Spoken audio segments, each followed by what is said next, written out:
Hi, welcome to the Resources Roadhouse. I'm Wally Graham. I'm in Singapore at the Future Facing Commodities Conference. I've just had a chat with Ian Prentice, who's Managing Director of Technology Metals Australia. Ian, welcome back to the Roadhouse. It's always a pleasure. Thanks, Wally. Great to be with you. All right, so your project in WA, your Murchison Technology Metals project, some good news out of that this week in the shape of an MOU for an offtake agreement.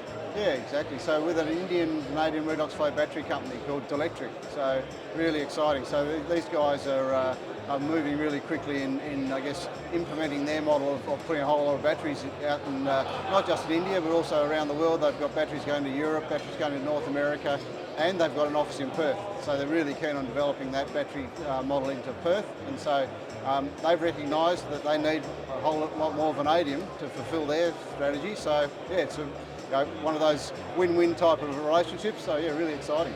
Good. And so the vanadium, it's ready to go. Are you mining it? Are you at that stage, or they're getting in early? Yeah, they're getting in early. We're in what we're calling the implementation phase. So we also about a month ago announced engagement with preferred tenderers around the construction side. So the GR Engineering is our preferred contractor for the construction, Iron Mine Contracting to do all the site prep and the civils, and working alongside FL Schmidt, who will be providing all the equipment. So we're moving towards, the ambition is to be in a position by the second half of this year to start construction. So they're getting in early. They recognise that it'll be a few years, but they've got those big growth ambitions and they need the vanadium. So it's an exciting place.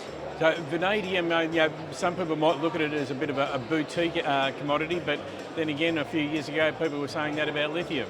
Exactly. Yeah. So I was just listening to Joe Lowry talking about lithium, and you move that story from lithium forward 10 years, and that's where we are. So we're at that point where those end users are saying, well, hang on, we're going to need vanadium, and it does take years to actually get one of these projects up and running. So that's a really good parallel, I think, with that whole lithium space. Yeah, and with any mine, any project, we know it takes time to get these things going. So to be an early mover, let's say, in the space is a big advantage. Big advantage, yeah, absolutely.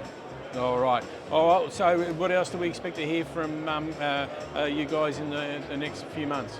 So yeah, it's moving through that implementation phase. We've got a reserve upgrade coming, so that'll be out. We're aiming for that to come out in the current quarter. So that just really underpins the strength and longevity of the project, and then that'll flow through into the what we're calling the bankable financial model. And so they're all the key ingredients to allow us to be in a position to start that construction in the second half.